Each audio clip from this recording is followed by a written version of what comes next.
Hey, what's up, everybody? Welcome to episode number 186 here on Season 1.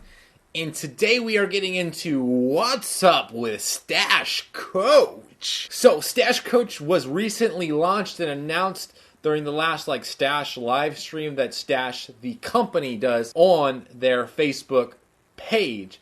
And basically on there they talk about launching custodial accounts in the new year and other things that they plan on coming out with as well. And Stash Coach was one of the things that they talked about. And Stash Coach, basically what it is and ideas and that kind of thing, is that Stash Coach is basically launched by Stash to help reinforce proper investing techniques, which I think is awesome.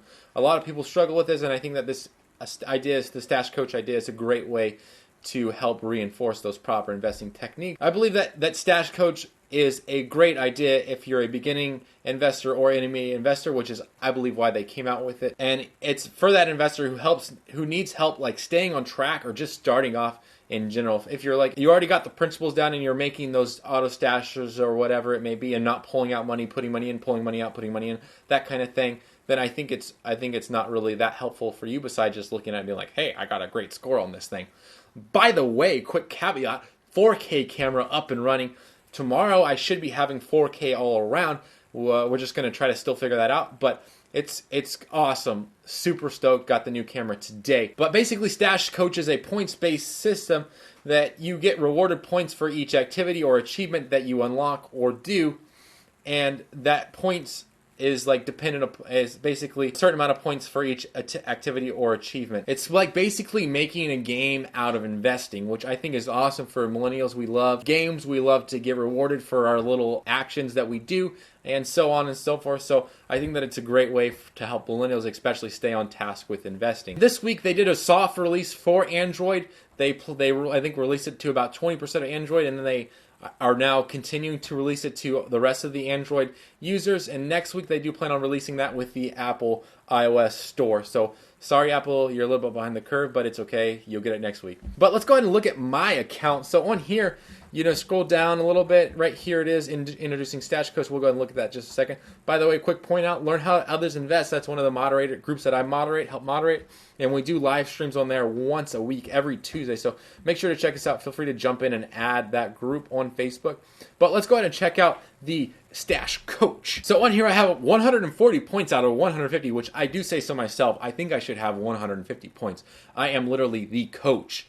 So why am I not getting a perfect score? Come on. Let's go ahead and find out. I think that, nobody's perfect, but I understand that I could be perfect. So first of all, getting started, basically this is going to be the real basic things that you should be doing, make a deposit in a stash, join stash, you get 5 points for just joining, refer a friend, you get 5 points for that, and then also linking your bank account. So this is real basic stuff. So if you just join stash, you get 5 points. And then smart investing, this is probably the best, as far as investing advice or suggestions that are on stash.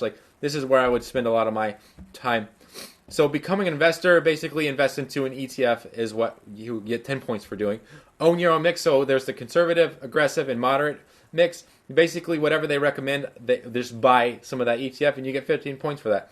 Own some stock or own some bonds, you get 10 points for owning a bond type company. That would be Park My Cash, US Uncle Sam, or I think there's one other one as well. So you get 10 points for doing that. I own a ton of Park My Cash. Balanced diet, and then it recommends 3 other ETFs that, based upon your portfolio or your aggressive portfolio or whatever it may be, it recommends 3 that you should also be investing into. So mine are own with or roll with Buffett, Wireless Wonders, and Small and Mighty. So quick little 5 points right there. Back to good habits, which is where I lack. I don't have auto stash on, and there's reasons for that. I don't feel like it's necessary for my account. I do make those bi-weekly deposits, and then I invest based upon percentage on where I want to put my money.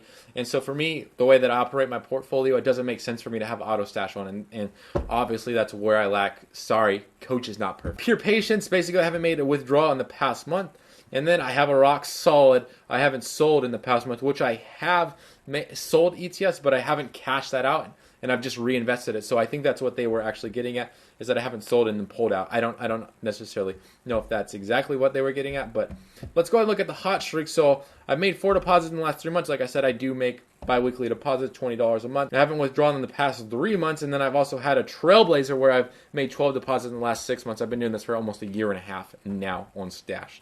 So super stoked about this idea. I just love the fact that they are trying to help provide better investing information for intermediate and beginning investors to help understand exactly how to start investing.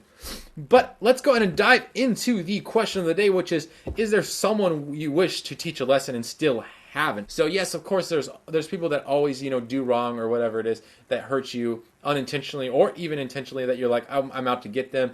I want to show them. I want to get revenge, basically. And part of like me, I'm trying to learn how to kind of let go of that, because you're not really hurting them by being like, I'm going to get revenge on them. You're really hurting yourself. You're holding on to something that you don't actually have to hold on to anymore. So I myself, I'm trying to learn how to work through that and be like, I can forgive that person, or I can let go of that. I don't have to hold on to that kind of revenge anymore. So I honestly don't have the exact answer on how to do that. It's something that I think that later on in life I'll finally come to complete fruition, acknowledgement or whatever on, and be like, okay, I don't have to worry about that anymore. But that pretty much wraps it up. So if you guys have any questions regarding Stash, Acorns, Robinhood, as well as general investing advice, business, Etsy, coaching, post those questions down below, and I will try to get them on the next episode. And don't forget to subscribe up here and check out Stash Recap November. Check out this other video right here. And as always, thank you for watching. I really appreciate it.